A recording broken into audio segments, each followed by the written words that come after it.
All right, welcome in to the first live edition of the In the Trenches podcast. I'm your host, Will Ortner. Glad to be joined by the Couch GM himself, Connor. How's it going, man? How was your Super Bowl Sunday? Did you go to a party? Doing good. Yeah, I went to a buddy on my adult baseball team, Okay. his place. So it was a mixed crowd of 49ers, Chiefs, no diehards in the place. So it Swifties? was there might have been one. No Just kidding. diehard Swifties either. Just kind of a neutral crowd for the most part. Yeah, The nice little the diehard hodgepodge. Swiftie was at my house, my wife. Well, she had to watch it all by herself. Like whenever the Seahawks make it, my dad has to watch the game all by himself. He can't be around other people. Yeah. Like not even me, who's like obviously big football guy, big Seahawks fan. Can't do it. So is your wife kind of the same way? Like whenever Taylor Swift, like got to be by myself, got to lock yourself in the room. So she was wanting to stay back to study for midterms. So she probably just wanted to watch it by herself because I'm not the biggest Chiefs fan, and so I was trying to stay away from that conversation. Yeah, no, dude. Fair, fair, fair. All right. So let's get into the game. Obviously, first quarter, if you're not a big defensive mastermind, you're not someone who's like, I can't wait to watch what the middle linebacker does every play. Probably a pretty boring first quarter. Obviously, first drive, San Fran, they're driving down the field. CMC uncharacteristically fumbles there. I don't know about you, Connor, but when I was watching this game, that to me and still feels like a huge momentum shift because I do feel like if the 49ers can go down and score, I know Kansas City didn't score, but if they go down and they start off the game that way, they score. I don't think that the defense of Kansas City would have been able to kind of get their momentum, get their ego back and keep going. What'd you think about that? Yeah, absolutely. And I think I heard from a 49ers fan today that was Christian McCaffrey's second fumble all year. Yeah, Is that he's true? not a fumble guy. It's not like Yeah, he's Saquon a Barkley, right? Like there's a fumble issue. That's not CMC. yeah. So I mean, yeah, the 49ers offense, they have a ton of weapons. And if they were able to drive down there and score, then yeah, I think that is a huge momentum. And on the broadcast, they were talking about Brock Purdy, give him the ball right away so that Mhm. he's feeling the pressure immediately under that big spotlight of being in the Super Bowl first drive, but he didn't have any issues.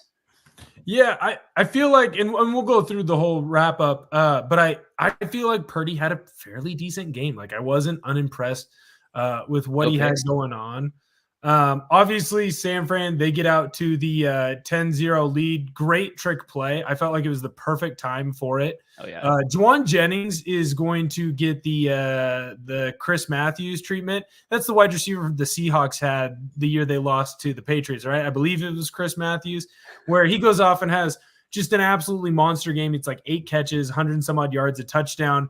But you forget it because they lost. That's what Jennings is going to have. I mean, it's him Right. and Nick Foles, the only ones to throw and catch a touchdown in the Super Bowl That's a in the stat. same one. Wow. Yeah, absolutely insane. Chiefs go down at halftime. They get a field goal with Butker. I felt like if you're a Kansas City fan, you have to be excited only being down 7. At no point did I feel like until that very last drive right before the half, Kansas City had any momentum. So then you come out into this and you're only down 7. I felt like, and I was someone who bet Kansas City, right? And I was very adamant about at the end of the game, it's going to be close. I felt like San Fran had plenty of opportunities to step on their neck, and whether it was holding penalties that push the one drive back, the CMC fumble that I keep beating on, right? I mean, shoot, not capitalizing more on the Pacheco fumble. You get Pacheco to fumble, and he fumbles on the 10-yard line. You got Travis Kelce screaming at Andy Reid, practically committing elder abuse, trying to push him over and stuff, Yeah. and you don't really do anything with it. I had to feel like most Kansas City fans felt good. Were you kind of getting that vibe, or how are you going with that? Yeah. I mean, you know, I was kind of watching that play where Mahomes rolls out and then he chucks it deep and, they get that catch. The next play, it's the fumble. Mhm. And then they showed a replay of Travis Kelce. He was like, I'm open, I'm open. And then he's like mad. And then the ball goes over his head and he's like, oh, yeah, okay. And then Mhm. the fumble happens. I guess from a prior player's perspective, that Mhm. altercation with him and the coach, what's your thoughts on that? It's the ultimate because they won it doesn't matter. and everyone's going to talk about, wow, he's fiery. He went to Andy Reid, and you could tell Travis cares. But if they lost that game, he would for sure be getting ripped right now in the public. And right now, Travis is just saying, "Oh, I was telling him that I love him." Right. People would be trashing him. Look, I was a fiery person. I love the fire. I think if you don't have that type of reaction now and again, you're not trying hard enough, or you're not wired to be that winner. That's why he's won so much, because he's crazy competitive.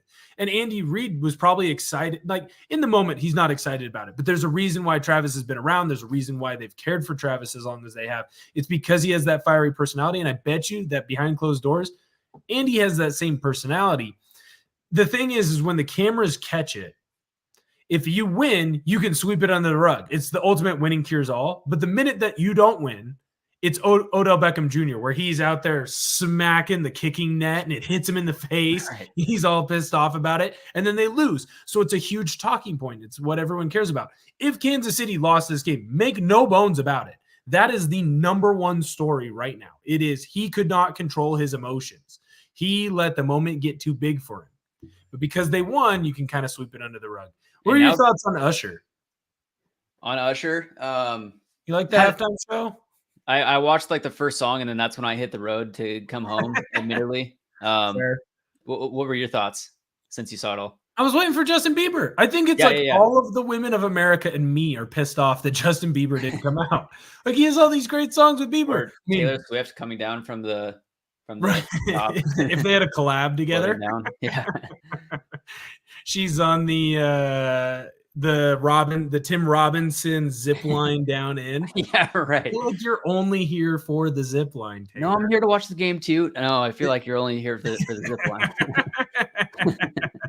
That's awesome.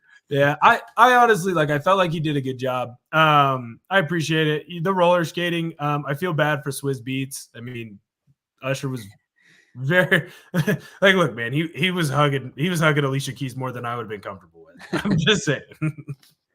But like, as someone who's starting to get into the age of like, hey, these halftime shows are for me, I didn't hate it. I thought it was all right.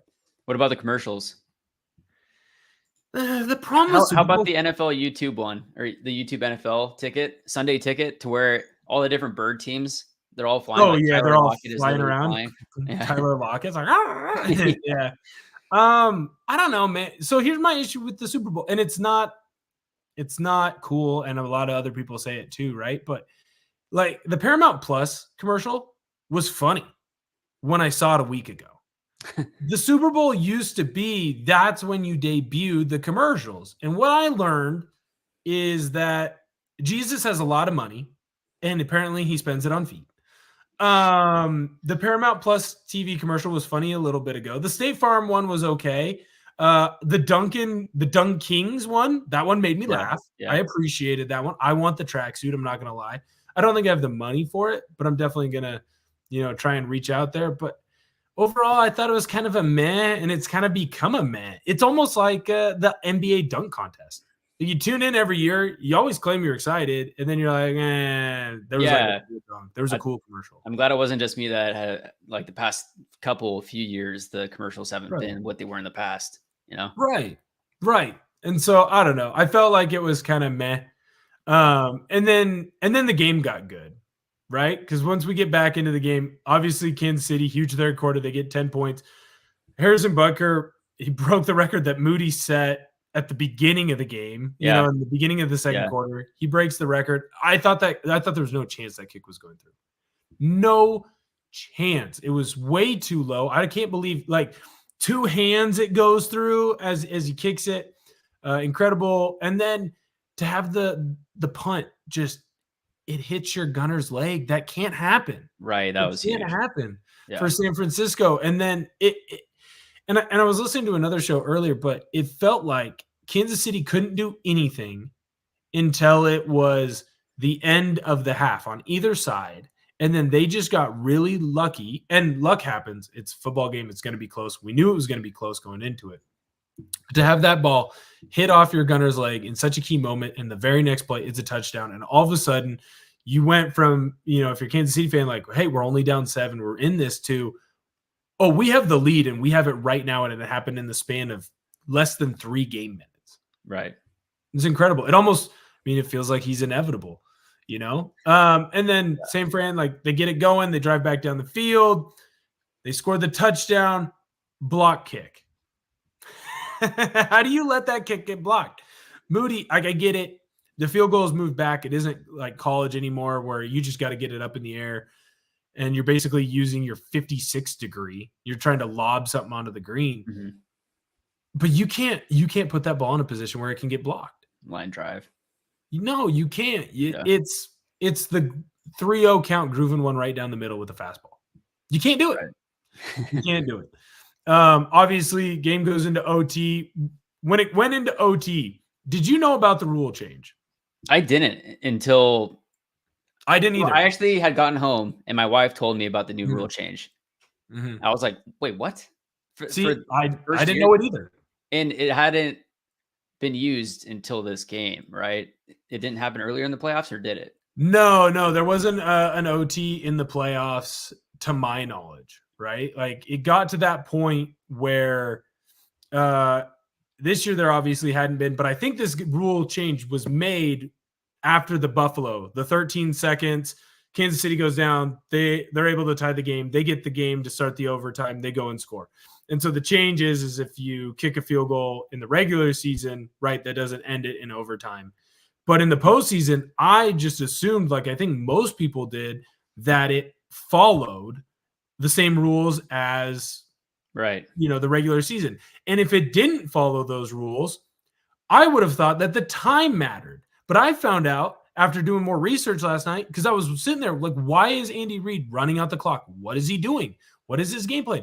It's basically college football playoffs now, like the Kansas City tiebreak rule. So in college football, if it goes into overtime, each team gets an opportunity with the ball at the 25, right?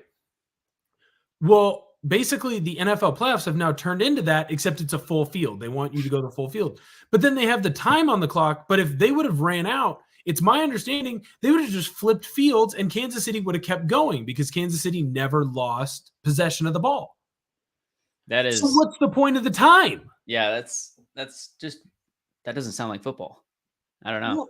Well, it doesn't make sense. And like, I'm okay with the NFL being like, hey, we want to change it to the Kansas City tiebreak rule, but then that should be how you handle it in the regular season. And in the regular season, if that's how you're going to handle it, you just make it, hey, it's one time. You have your 10 minutes or whatever it is. And if it's still tied, it's still tied. And I get that. They don't want to have these marathon games. But if you're going to do it that way, then there's no point in running the time other than the play clock. That's the only reason to do it. Because I'm sitting there like, what is Andy doing? Like, you have to get in the end zone. You have, like, if you don't call this timeout here, you have to kick the field goal and just accept the tie anyways. And then you're going to be the one who has the ball to start the next one. So I understand a little bit how some people like you and I can be confused. But the most damaging thing is that San Fran says they didn't know. You listen to Kyle Juszczyk and Armstead after the game, they said, well, we thought it was like normal, like we just have to go down and score a touchdown. That is 100% on Kyle Shanahan. You have to know that. The Chiefs, they weren't rushing, right? We were talking, and we've got a couple Texans, right? And they're saying 6 seconds left, 1st and goal. Kansas City knew that that time didn't really matter, that the clock was fake. It wasn't real. It didn't matter. It's nothing important. So they weren't rushing. They were taking their time. They were making sure they got the right calls in. They made sure they got in corn dogs so they can win the game to Mecole Hardman. But I don't think the San Francisco players knew that, because I don't think Kyle Shanahan truly knew the rule, and he didn't truly go through it with them, because at the end of the game, you have 2 of your captains, 2 long-term NFL veterans, Kyle Juszczyk and Eric Armstead, 2 guys who are known for their NFL acumen, their football IQ, their smarts, who said, I learned about the rules at the same time as Ice freaking Spice on the Jumbotron. That cannot happen. And that's why these things keep happening to Kyle Shanahan. That is why he fails when the moment is biggest, because he does leave some stones unturned. It's incredible. Yeah. I mean, yeah, it's kind of interesting that they made that change. What are your thoughts? Do you prefer one way or the other? First touchdown scores wins versus both teams getting a try. Do you have an opinion on that? I think you just go. I think everything should be Kansas City style. So the college football way. Okay. The change that I would make is because it's NFL kickers. Start at your 25. Start it like a touchback, right? And have to make your way down the field. That makes sense. Because is it really fair if, let's say, San Francisco scores a touchdown, Kansas City gets the ball, they drive down, they score a touchdown. Well, San Fran gets the ball back, they just have to drive down, kick a field goal. If they do that, I feel like once they've both scored the touchdown, you've reset. I don't necessarily think it's fair that now San Fran, because they asked for the ball first or whatever, decided. So now the Chiefs should get a try also. That's what I think. And that's how the Kansas City rule works. That's how the college football playoff, or the college football in general, that's how their OT rules work, which I prefer. I think it's more exciting. It's more fun. And if you want to do overtime like a normal game, then you should treat it like it is the last quarter in a half, right? So if there's 6 seconds left and Kansas City is first and goal, they have to kick that field goal, or else it's not, hey, we're flipping sides, now you get another shot over here. If you want to do it that way, treat it like a quarter, but then treat it like a true quarter. So if San Fran goes down, kicks a field goal, Kansas City, they have 4th down on their own 34, they might decide, hey, we're going to punt it back to you, right? So that way, if the 49ers don't score, they could get the ball back and still score again. So to me, it's like either treat it like it's its own 5th quarter or just go Kansas City style. Yeah. That way it's still like kind of football in some way. And I glossed over this one, but I want to make sure that we go back to that 3rd and 4 on the overtime drive for San Francisco. Spagnuolo, the defensive coordinator for Kansas City, called a perfect game. And what I mean by that is there were bad calls that he left guys open. I mean, they got burned on the double pass where Juwan Jennings gets the throw to CMC. CMC was able to run, for the most part, at will through this Kansas City team, which, we were talking about earlier on, right? Where, hey, in the preview to this on In the Trenches, it was they are going to run the ball with CMC. If they win this game, it's going to be because San Fran ran the ball. The Kansas City defense is 18th in the league. But when it mattered most, Spags dialed up just an impeccable array of blitzes. And they worked every time. And that 3rd and 4th one is the one that sticks out to me because he ran a fire zone and he ran it in a way that as an offensive lineman, it's FUBAR, which means effed up beyond recognition, right? So what an offensive lineman in that situation is looking for is, are they covered by a down defensive lineman? And in that case, both the guard and the tackle, they are covered, but the center is free. So the center is going to try and work to who he thinks the most dangerous man is unless he's on a slide, right? So if he's already supposed to slide left, he's going to slide left. If he's supposed to slide right, he's going to slide right. In this case, he was going to try and work to the most dangerous man because they were not in a slide. And so he's listening to his right tackle and his left tackle on who they think is going to come free. And on the right side, they thought that they had their 2 guys down, ready to go. Then he walks up his middle linebacker, so his linebacker is right at the heel line of his defensive lineman, and you can't decide, hey, is he going to go right? Is he going to go left? He can blitz. He can drop back into coverage. What are you supposed to do here? Meanwhile, he's got his nickel defensive back just kind of floating, acting like he's not doing anything. Hey, that has to be a cover guy, And as soon as the ball is snapped, he blitzes, and he blitzes hard. So that way, your running back has gone to the other side. The center has gone to the other side. You have your guard and your tackle. They're picking up the 2 defensive linemen, and here free comes the nickel, and he's right in Brock Purdy's face. And everyone's going to say, well, if you look at the all 22, Brandon Ayuk is wide open. Purdy isn't looking there because that's not where his read is. And Purdy did the right thing. Hey, there's a blitzer where my read is. I need to throw the ball at the blitzer because that's where there's going to be one-on-one coverage, or there's more likely for one of my guys to be open. But he doesn't have time. And the corners between Snead and McDuffie were all over the San Francisco wide receivers all game long. And it was the perfect encapsulation of every key defensive moment for Kansas City in that game, because they were all over and wrapped up on that wide receiver that he's trying to get the ball out to. Purdy can't make the throw. He's getting hit. And you force the field goal, and that puts the ball in the best player in the world's hands with a chance to go win the Super Bowl, and they do. It was one of the more impressive game plans from a defensive coordinator that I've seen when you have a true weak point. You finished 18th in rush defense this year in the entire NFL. And you're going up against the best running back with the best left tackle with the smartest offensive mind. And you were able to limit their rushing attack just enough to put them into 3rd and longs where they had to throw, and then you dialed up the perfect blitz, and it seemed like you did it every freaking time. What were your thoughts on the Kansas City defensive game plan? Yeah, I mean, clearly they did really well in the secondary. I was looking at the overall grades for each category, and Nick Bosa took the defensive ends. But then aside from that, I believe it was the Chiefs, dominated the secondary. And, I thought San Francisco did a great job at containing Patrick Mahomes. Yeah. Mm-hmm. And, he really didn't get anything until that 4th down in the 4th quarter, I believe, where he was able to get that conversion. But yeah, I mean, obviously, the Chiefs did their job with the secondary, and Nick Bolton, 13 total tackles, 5 solo. Yeah. I mean, they were able to obviously limit Brock Purdy. McCaffrey did well when he had his opportunities, but the Chiefs obviously did the most.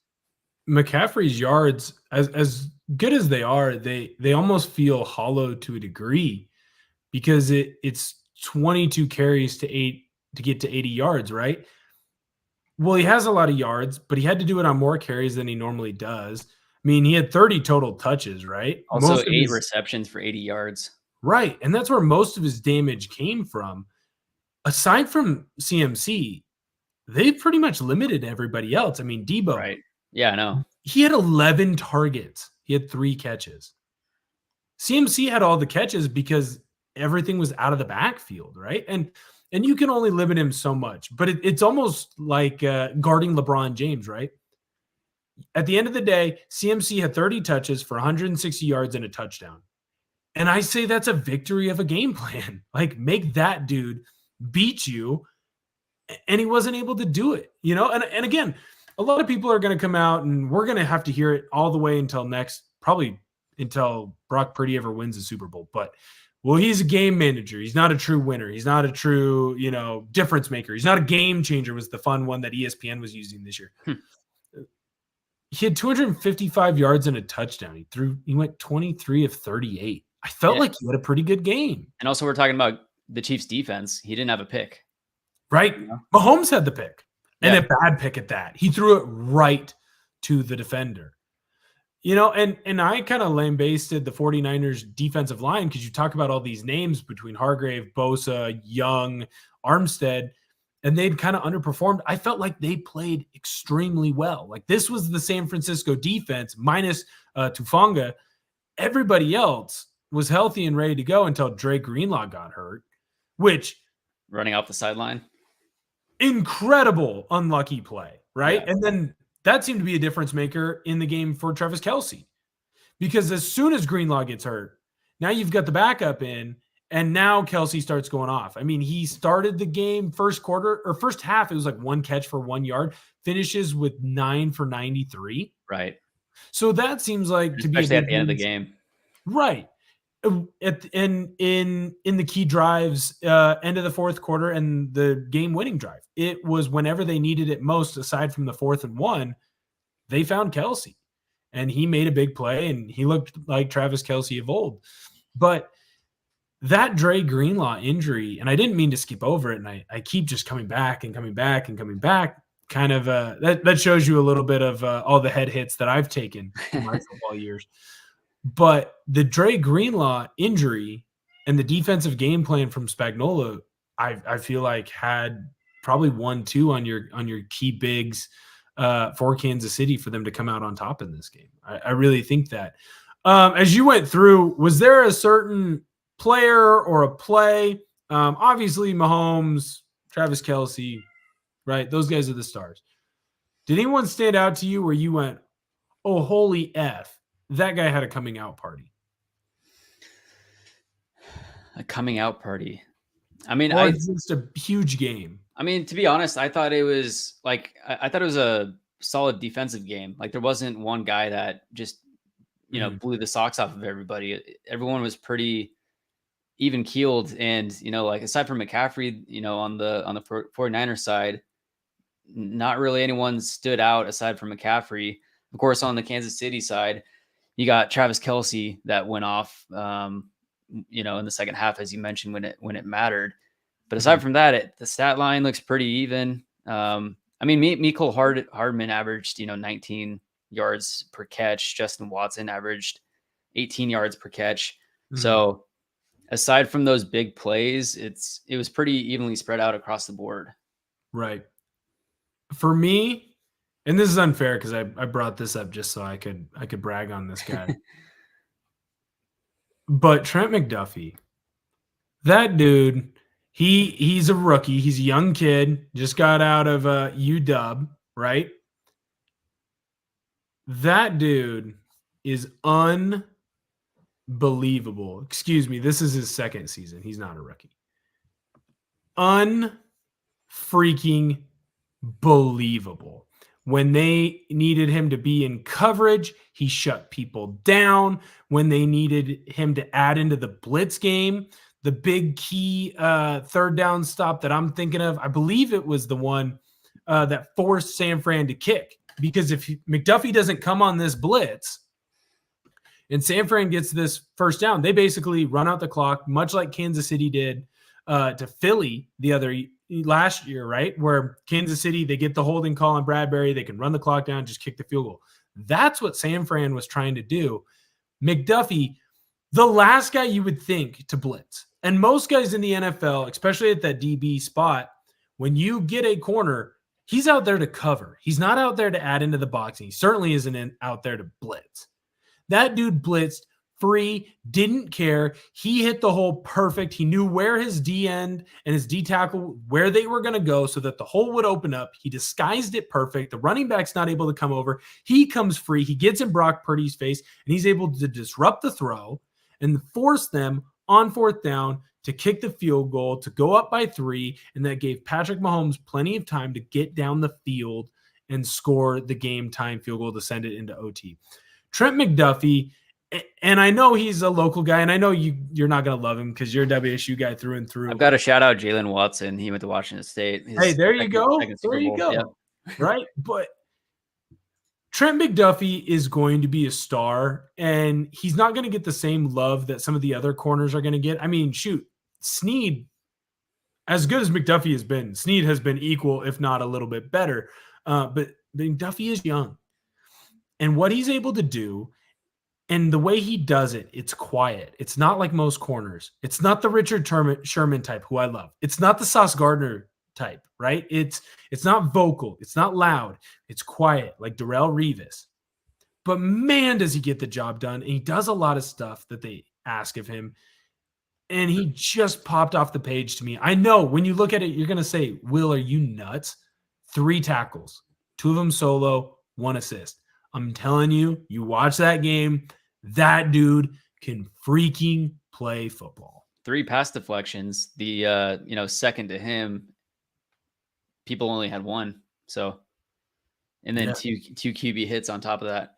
Yep. Because when they need to add into the blitz, they like to add McDuffie. That's why they went out and got him. He has been absolutely fantastic. We also have a great text. They're able to see the chat, right?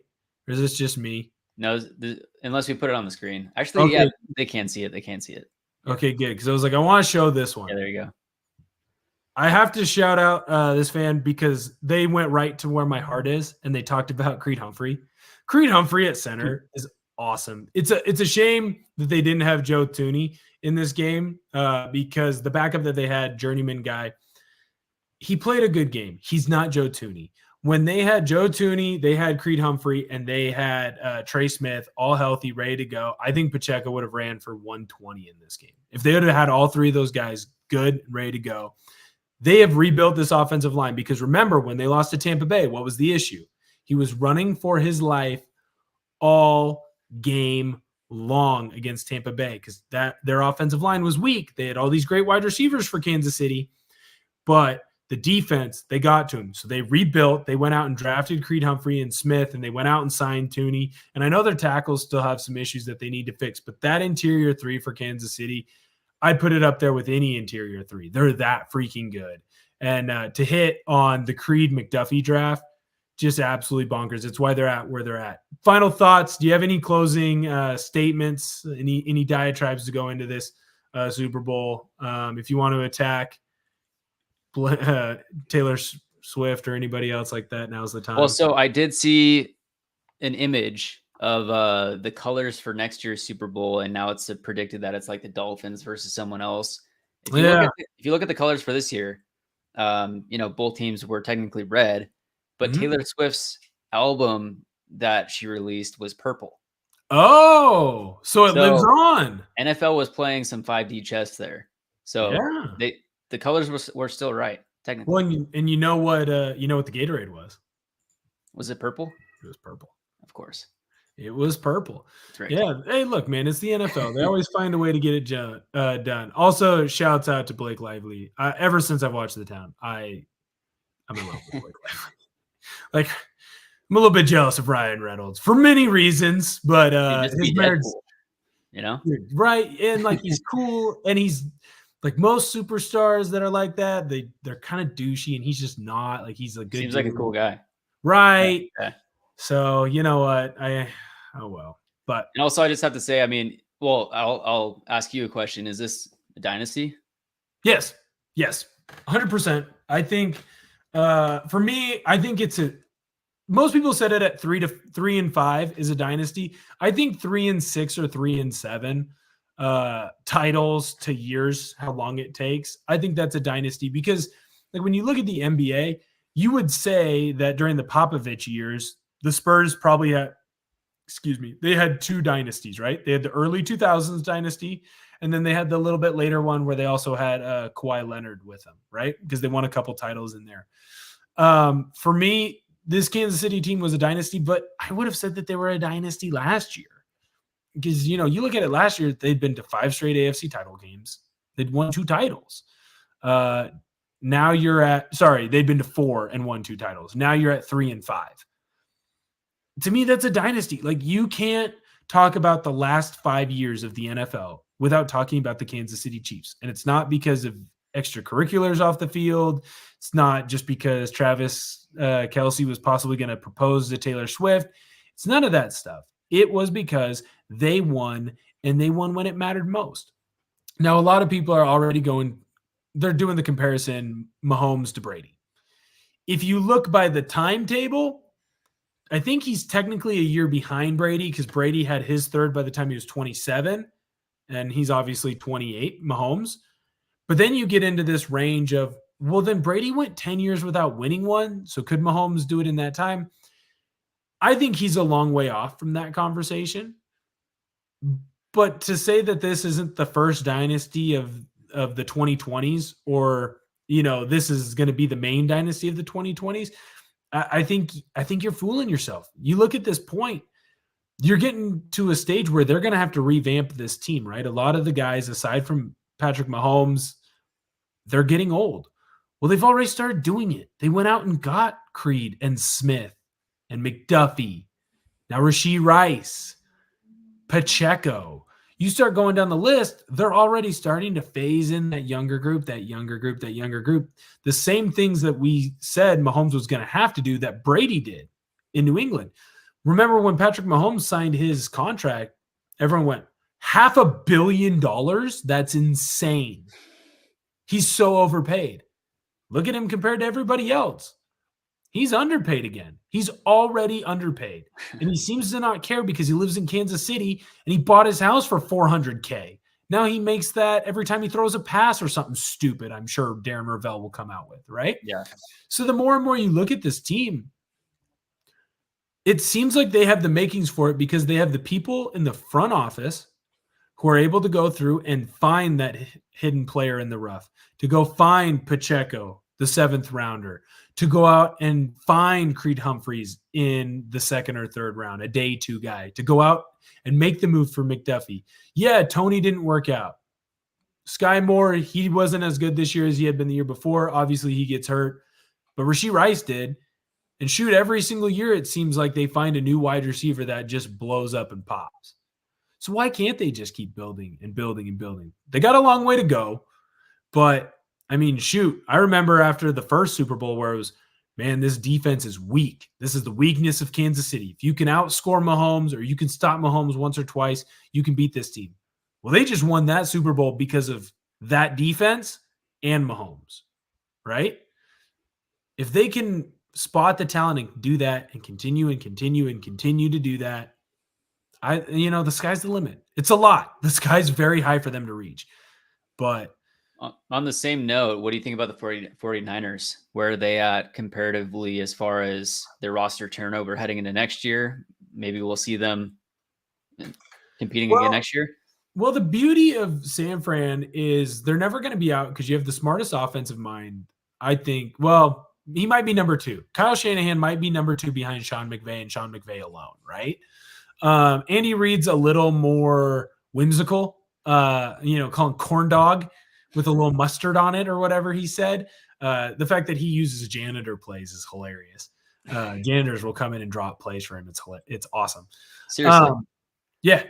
They use multiple plays from different janitors, or like players will come up with ideas and he'll use them. That guy's getting a ring. Right.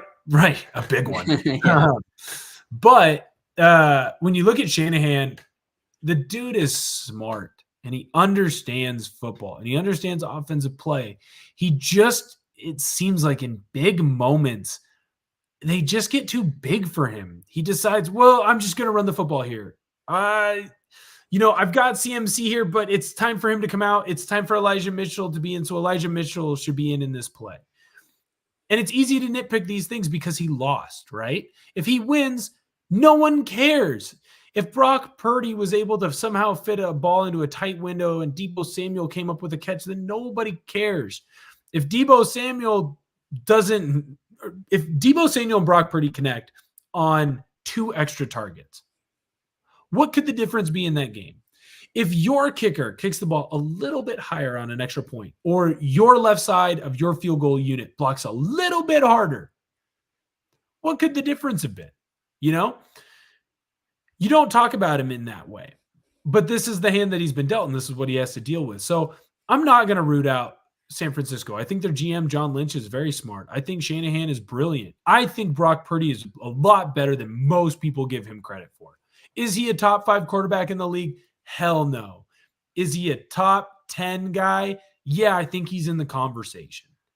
If you told me he was 11 or 12, I'm not going to disagree. If you told me that he's 10, 9, 8, I'm probably going to listen to that, right? Those are conversations I'm willing to hear. And you got CMC and you got Deebo and you have this defense. If you can stay healthy, of course they're in the conversation. They just need some stuff to go their way. But it does feel like the Walmart version of Buffalo in the 90s. Buffalo went to 4 straight and you weren't able to win any of them in the Super Bowl. Now, to be fair, San Fran, you've been to 2 in the Shanahan era, and then you've been to a bunch of NFC title games. But it feels like a lesser version of that. I mean, shoot, you can even go all the way back to Jim Harbaugh and his run, where with Kaepernick, you got to a Super Bowl and an NFC title game. Yeah, an NFC title game that you lost to Seattle in. So San Fran's, they're starting to get a little bit of the junior Bills. They're not the Bills, and I'm not going to try and take that away from Buffalo, but they're getting into that lovable loser category. It's rough for them. I feel bad for them. I was getting ready to bust out a player profile about Mr. Relevant But it I would might have loved still to see might that. still come, but it won't have quite the fire. I'm gonna say I think it needs to come for the people. The people Yeah, want it. he's the Speaking of people's things the quarterback. people Yep. want, it's time to look at the draft because that's only 2 months away. Combine, I think, is a month away, maybe even a little bit less. That'll be fun to watch. Right. So everyone's already jumping in to the draft talk. So I figured we'd just look at the top 10. Maybe even we'll go to 10 and then we'll also look at 16 for Seattle. Yeah. Seattle fans, who could you possibly get, right? So I've got Draft Networks up. I think you have Mel Kiper's up. Yeah, I've got Mel Kiper. So Chicago, they've got Caleb Williams. I don't know how Chicago doesn't go with Caleb Williams. Now I know the Merrill Hodge Twitter video has been going around where he starts ripping on Caleb Williams because he's not as traditional, and everyone, because Merrill Hodge spotted a few quarterbacks who ended up being big time. I think he was one of the first Mahomes believers. And he was also a big hater on a lot of guys who came into the NFL and didn't end up being big time quarterbacks. Now everyone's all out on Caleb Williams. For me, I don't know how you'd go with anyone else. He is the closest Mahomes prototype that there is out there. And you're in Chicago. It resets. You're back on a rookie deal with the quarterback. You can trade Justin Fields. You're not going to get a first, but you probably get a second. Maybe you get a third out of it. I would go with Caleb Williams there. Drake May, Jaden Daniels, Michael Penix, they're all good quarterbacks, right? But I think you have to take the guy who has the highest potential. Go with the potential here. Go with the number 1 pick and go get Caleb Williams. That'd be the guy that I'd go with. Was he straight up saying that they shouldn't draft him? Yeah, I think he was leaning more towards May. He didn't like – Williams has an issue of being a backyard football player where – hey, my read is gone. I am so much more athletic than everybody else, and I have the arm strength and accuracy to make every throws that no one should make, but I can make it, that we've seen Mahomes make, right? The Kelsey throw sticks out to my mind. He's jumping in the air, jump shot, 10 yards down the field, floater for Travis Kelsey on, the saying is, you never throw high down the middle. You never throw late down the middle because those get intercepted. He did all those things on that throw. He didn't have a solid base, yet he still completed the pass. Caleb Williams can do a lot of those things too. And just like Patrick Mahomes, if you draft Caleb Williams, you have to understand that there's going to be a lot of great things that he does, but there's going to be a lot of bad things that he does too. The problem is there's going to be a lot of times where the bad things that he does turns into great things because he's not supposed to do it. And so teams aren't expecting it. So you kind of have to take the good with the bad. To me, the potential. If you go and you take May or Daniels or you trade back and Caleb Williams hits, how do you live with yourself like that? It's kind of the same thing as the Andrew Luck year or the Trevor Lawrence year, where don't outthink the room, take the guy. If he fails, everyone but Merrill Hodge was wrong. That's kind of my thought process. But it does sound like Williams doesn't want to go there. Yeah, and that kind of a follow-up question to that. Didn't Eli Manning and John Elway kind of have, the same type of thing to where they didn't want to go somewhere? So they had they draft Caleb Williams. What if he really doesn't want to go there? So to the average fan, does he have the ability to wait out? I mean, he's not going to wait out a year, but it's like, how bad can they make it, or can he make it? So I don't know, I think he calls bluff. Because at this point, to my understanding, I don't believe he can go back to college football. I think you draft him and you say, what are you going to do? Yeah. You're going to sign this contract. You're going to buy a nice car, live in a nice spot. And you're going to sign this contract. We're going to take care of you. And then it's up to Chicago for the next 5 years to build a team around him that he doesn't want to leave. He doesn't want to go there. And he's trying to flex his muscles. And he's trying to do the Kyler Murray where he uses his dad.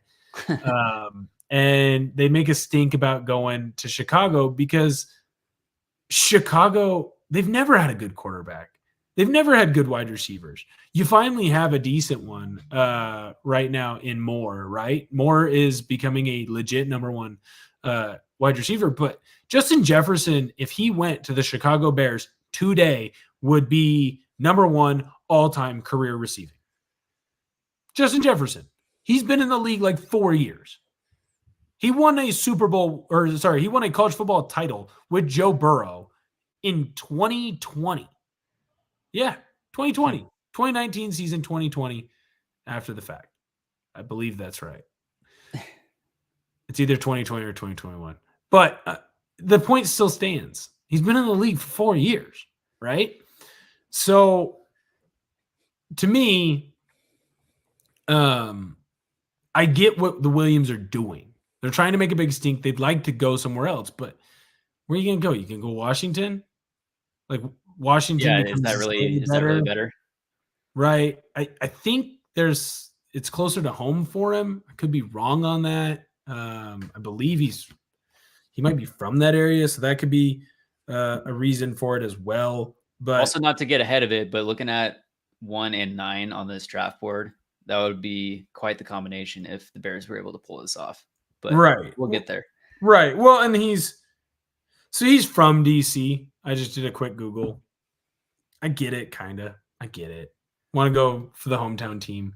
Yeah. Speaking of them, obviously they're number 2, going with Drake May in this one, according to the Draft Network. I don't hate the pick. Drake May would be the number 1 in most drafts. He's big, he's tall, he's strong. He can make all the throws. He's accurate. He has his issues with decisions, but guess what? Most college kids do. So his just happened to be on the football field. Most of ours happen to be with how much we could have in beverages the night before. Right.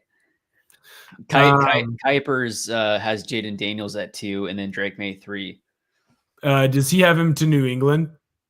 Yeah, Drake May to the Patriots. And I think that there's some talk about that too. And I wouldn't be shocked if Jaden Daniels started to go up more boards as we get more into the process, because he's more mobile and he's got a little bit of Lamar in him, right? It's a similar build. It's a similar body type. The thing that scares me about Jaden Daniels is when you look at his big stat games, who are they against? They are against inferior FCS or smaller FBS teams. I remember watching him at Arizona State. Now, again, he was younger, and it's not the same, him at 20 is not the same as him at 22, 23. I'm not in love with Jaden Daniels. I think that he feasted on inferior opponents with superior talent around him. And it would not shock me if it got a little bit Zach Wilson-y. You know what I mean?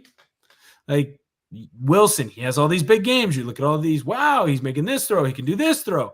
Well, yeah, he's doing all that against Coastal Carolina and, SMU.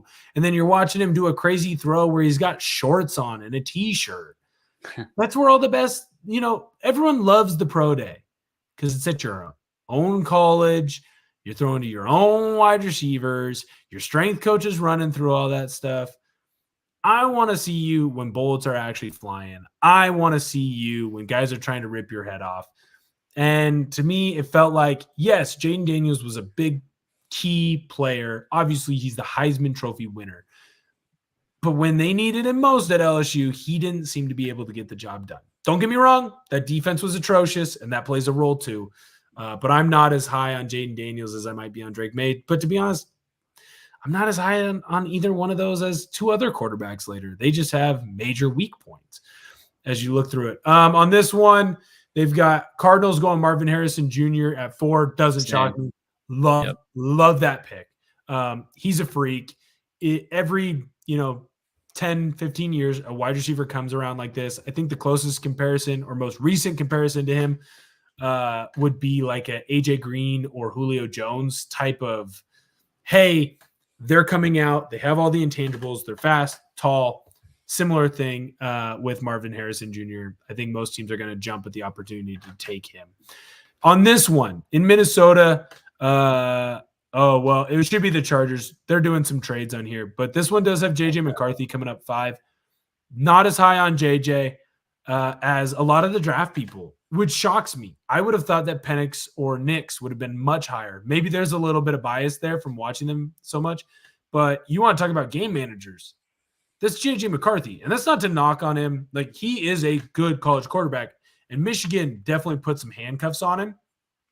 But when I look at it, that seems like a reach. to go get McCarthy. What does Kuiper have at 5? At 5, he has Brock Bowers, tight end, Georgia. Yeah, love that. Love that. It's weird that you would think to see a tight end go that high. And when you look at that picture of him and Gronk, Bowers looks like he does your taxes. It's brutal. That being said, and Brock, I love Brock Bowers. Brock Bowers is legit. Brock Bowers is the next great tight end. That dude is fantastic. At 6, you've got Talise Hafanga, and I butchered it, but that's okay. The tackle out of Oregon State. That dude was awesome this year. Oregon State's offensive line, obviously UW's group won the Joe Moore Award, and they should have. And people are going to think of that Oregon State unit as, kind of the third fiddle. UW's was great. Oregon's was great.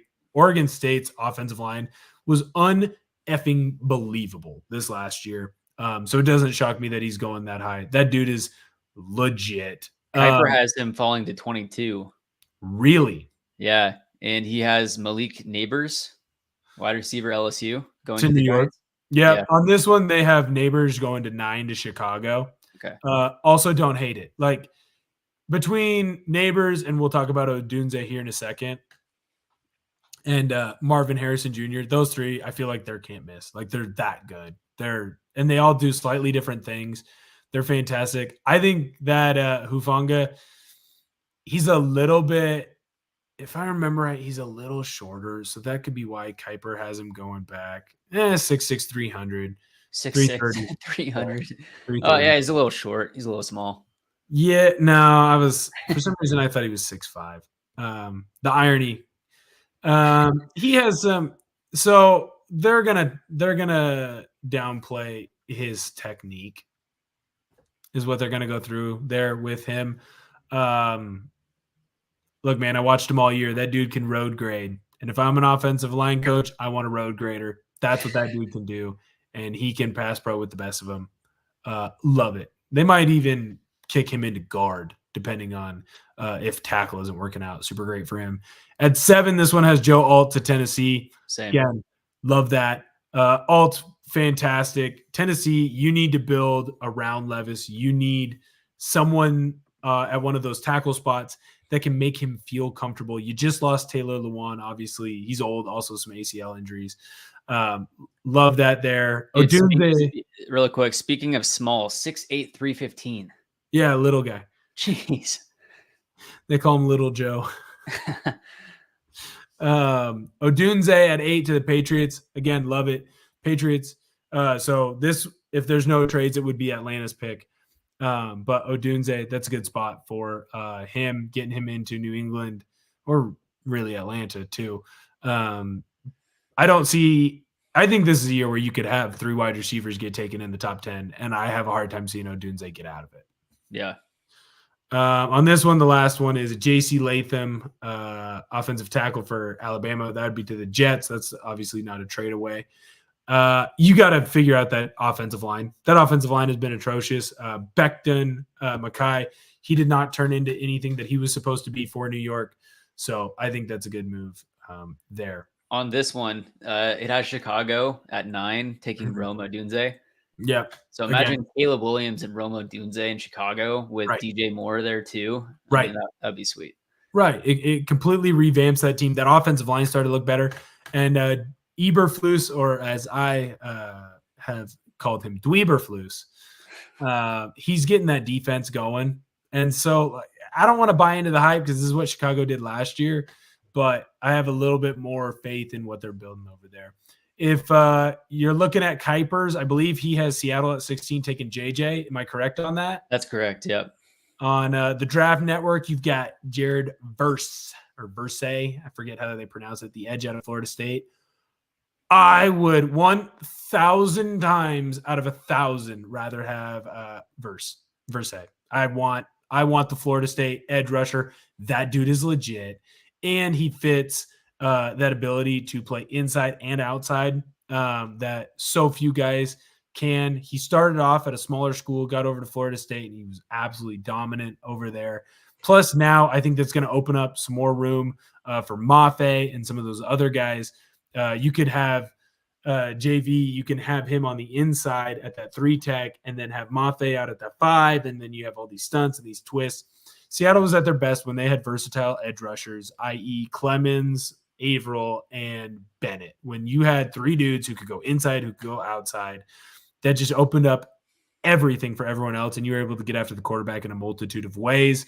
Obviously, I know it's different now that you have Mike McDonald running the show, but what's he known for? He wants versatile players who can play a multitude of positions. I mean, there's times where you look at Kyle Hamilton and it's like, whoa, that he's at deep free safety, and then the next play, he's in the box and it looks like he's about to rush off the edge. So I love and would love for them to go out and get him. Any thoughts on that, Connor? So, I mean, Mel Kiper shows, Bo Nix, Michael Penix falling out of the first round. I mean, so you'd rather take the edge guy instead of like a Bo Nix at that spot? Because I think you can get them in the second round. Okay. So right now, with what I'm hearing, what I'm seeing, it seems like Nix and Penix are going to fall to round 2.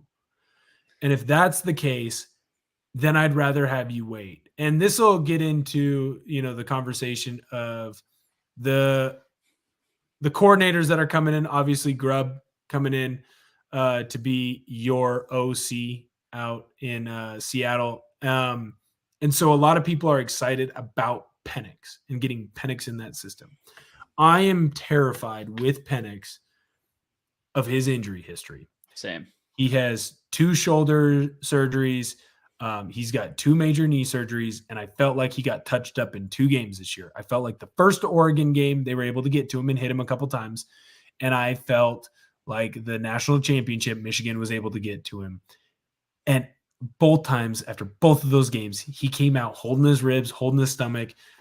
You're not going to get protected by the Joe Moore award-winning offensive line. Do I think that Seattle has a good O-line and that they're building it and it's getting stronger and better every year? Yes, 100%. I totally do. But he's going to get hit. Can he make it through a whole year when he already has that injury history? That's where I'm fearful. That would scare me. And Bo, he didn't have a good Senior Bowl week. He came out and he looked so-so, and he got better as the week went on. And that's kind of the story of Bo Nix. He comes out and everyone's all excited. He struggles a little bit. And then once he calms down and slows everything down, he turns into a better version of himself. I think he's going to get a lot of JJ comparisons, and it's very clear that NFL scouts prefer JJ. So if I'm Seattle, unless there becomes a huge run on quarterbacks right now, I would love the edge rusher in Jared Versay if he gets to you. That's a big ask, right? But I would love him, and then you can go in the second round and make your move. I still think you need to make your move. I don't think that Geno's the guy. And right now, when I look in free agency, who's a quarterback that could be in free agency this year where you're like, oh, that's better than a stopgap? Because even like, let's say Kirk Cousins does come out, right? Like, let's say he doesn't sign back in Minnesota. He's old. Like, he's the same draft class as Andrew Luck and RG3. So how long is he going to be there? 4 or 5 years? Maybe. And I think highly of Kirk Cousins. I think more highly of him than most people give him credit for, right? But if you were to go get him, that's a stopgap guy. If you stay with Geno, that's a stopgap guy. Drew Lock, I feel like Drew Lock's made some gains and some growth, but I still probably go with Geno over Drew. And so if I go with Geno over Drew, then Drew's not the guy. So I think you have to go and try and find him this year. And let's, spade to spade. It's not like Russell Wilson's happen every year. It's hard to find that third round guy. It's hard to find the Dak Prescotts. It's hard to find, no one finds Tom Brady, but it's hard to find that late round guy that performs. Hell, it's hard to find Jalen Hurts's, So are you a Justin Fields truther? I hate Fields. I don't. I'm anti Fields. I just always see the clips on Twitter of his reads and, not seeing the open guy right down the middle type thing. Yes. Yeah. He has issues with if it's not his first read, he's in a lot of trouble. And so for me, I don't want Fields. He's your one that you could go get where if you did believe in him and you thought you could turn him into something where it's like, oh, okay, like that's not a stopgap guy, but I don't believe in him, so I don't want him. Yeah. I would, the way it looks right now, go get the edge rusher if he's there. Or if you think that you can get a safety, because I think you're going to move on from Jamal. If you think you can go find a safety, go do that. Otherwise, let's build up the defense, and you can get a Bo Nix, you can get a Michael Penix in the second or third round. I think that's a better spot for him. Last thing as we kind of wrap it up, Seattle, they've been going through, grabbing a bunch of new coaches. What are your initial thoughts on the guys McDonald has went out and retired? Or sorry, hired. So I haven't taken a look at all of them, but I'm kind of curious on the whole tampering rules, if there are any, as far as Grubb, went to Alabama and then the Seahawks get him back. It's like, so these contracts that they're signing really actually don't mean anything, Yeah, they've kind of never meant anything. I mean, no, not to rattle some Husky fans' cages here, but there were like when Chip Kelly left to go to left UCLA to go to Ohio State, there was talk that Fish might have a conversation with UCLA about their head coaching job. And I'd make the argument that UW's way better than UCLA, but still the conversation was talked about and possibly had, depending on who you listen to, right? So I guess a question from me to you, you being the football guy, what can you expect? What can we expect to see next year with the new head coach that is the defensive mind that has ran the Ravens, that is successful with their defense, and then also with Grubb with the offensive coordinator? What are we seeing from a defensive and offensive perspective? Well, when you look at the defense, don't expect it to be an overnight change. Pete tried to find a bunch of different variations to fix that defense, and rush defense wise, it got worse and worse every year to the point where I think you were 31st this last year in rush defense. You were giving up like 4 yards a carry. It was absolutely ridiculous.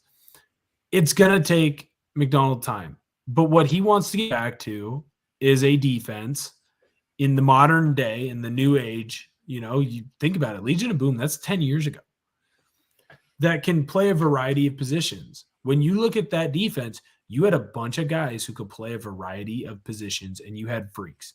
You had the best 1-2 safeties in the NFL at the time. There was no one in my mind, because at that point Ed Reed was old, that was better than Earl Thomas and Cam Chancellor. And they were vastly different players.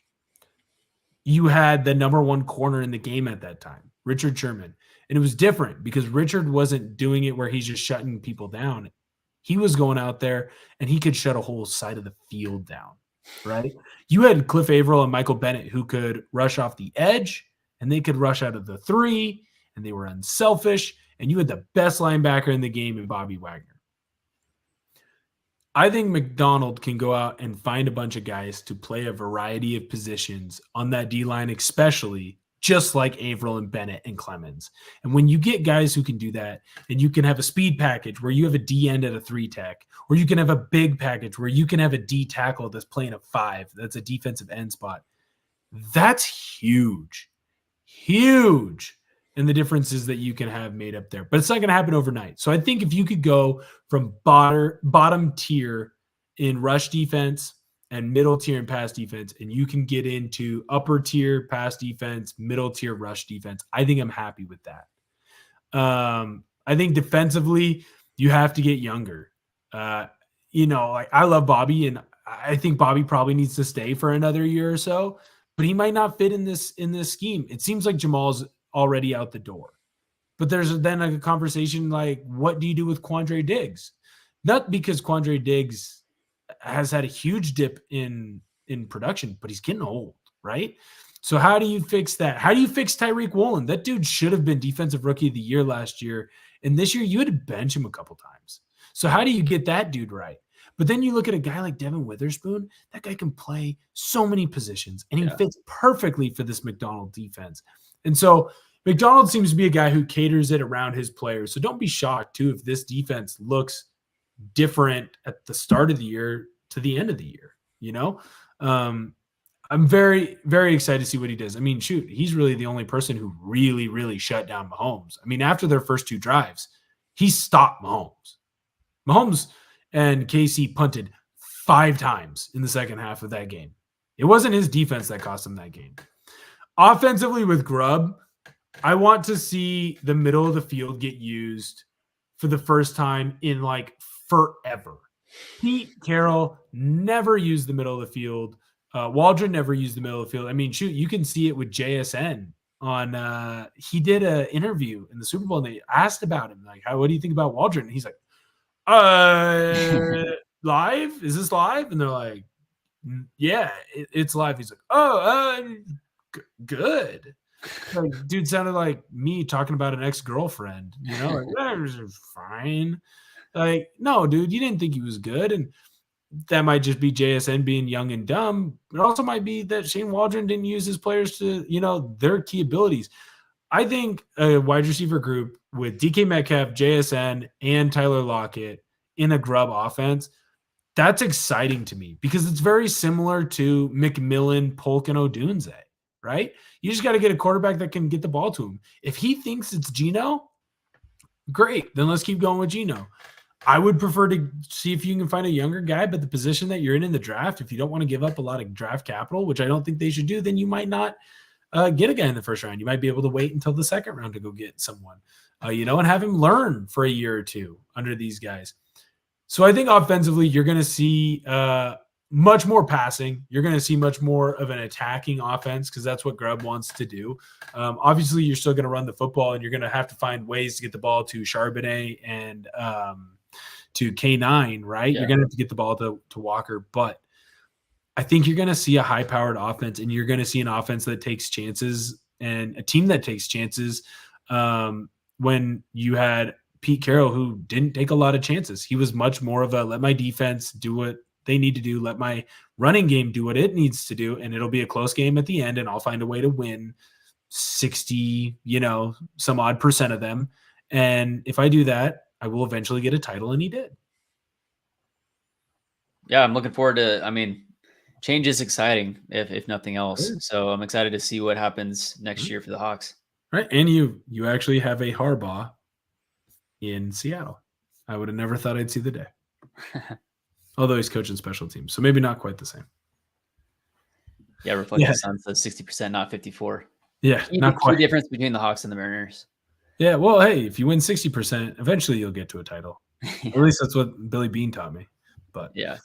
Anyways, all right. Any final questions or anything like that? You can put them into the chat right now. Or Connor, if you had anything to wrap up, any questions you want answered, or any comments that you had from anything going on. Yeah, I don't think so. I mean, you know, it was a good game yesterday. It wasn't, you know, lopsided, which was good. We're in a good age of Super Bowls. There's very few blowouts. I guess one question, the draft coming up, you know, with all the quarterbacks being taken, when was the last comparable draft as far as quarterbacks concerned with the amount of talent that is in this draft?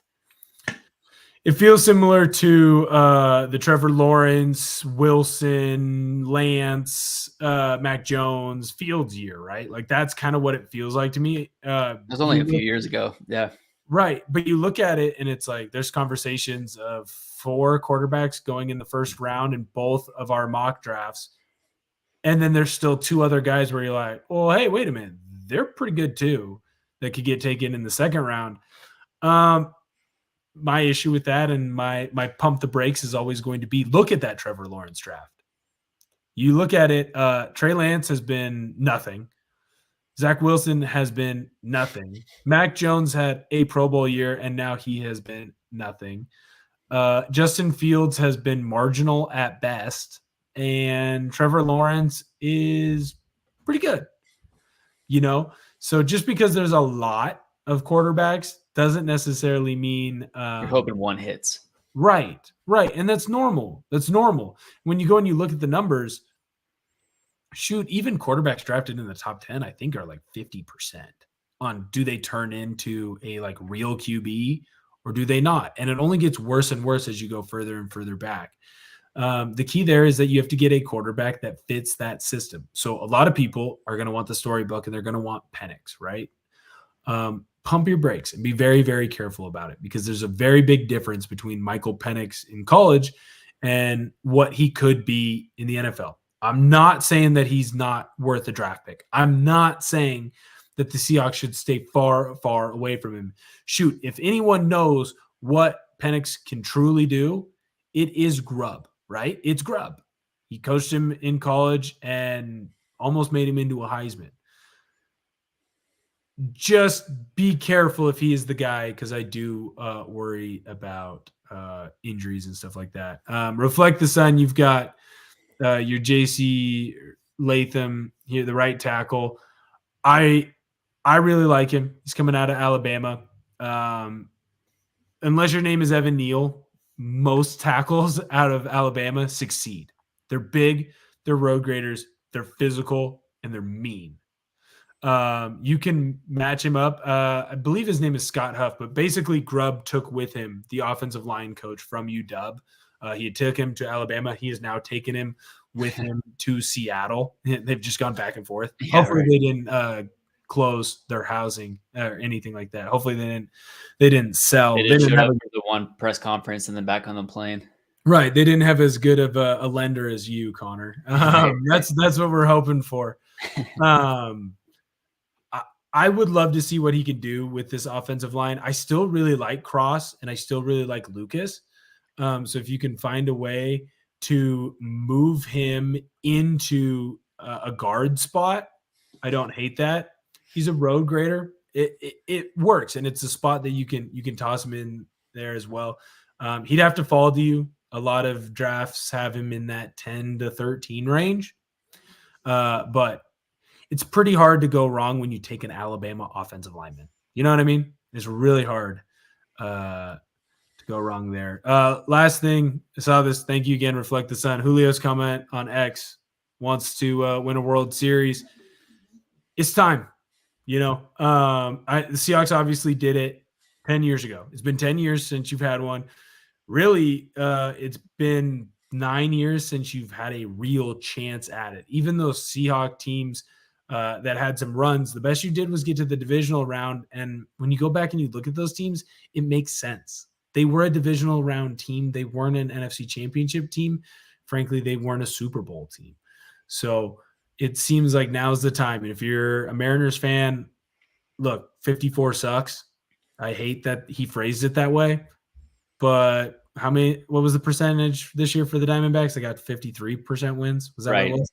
Yeah, 53? Like 53.8 or something like that. I don't know. And they got as close as anyone else to winning a World Series without winning one. So, but Jerry cooked this offseason, and I think I'm going to do a live stream Wednesday evening, kind of previewing or recapping the offseason and previewing the Mariners season. So be on the lookout for that. Yeah, he ended up going out there and trying to find the diamond in the rough, and you know what? He's done it enough times that I trust him. I want to thank everyone for tuning in, specifically Reflect the Sun, man. Thank you so much for chatting along with us.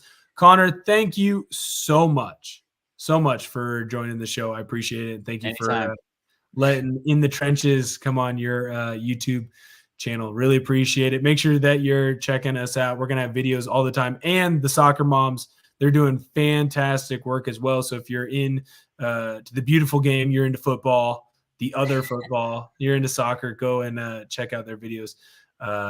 Kat and Laura do a fantastic job over there. Anyways, thank you all so much for tuning in, and enjoy your evening.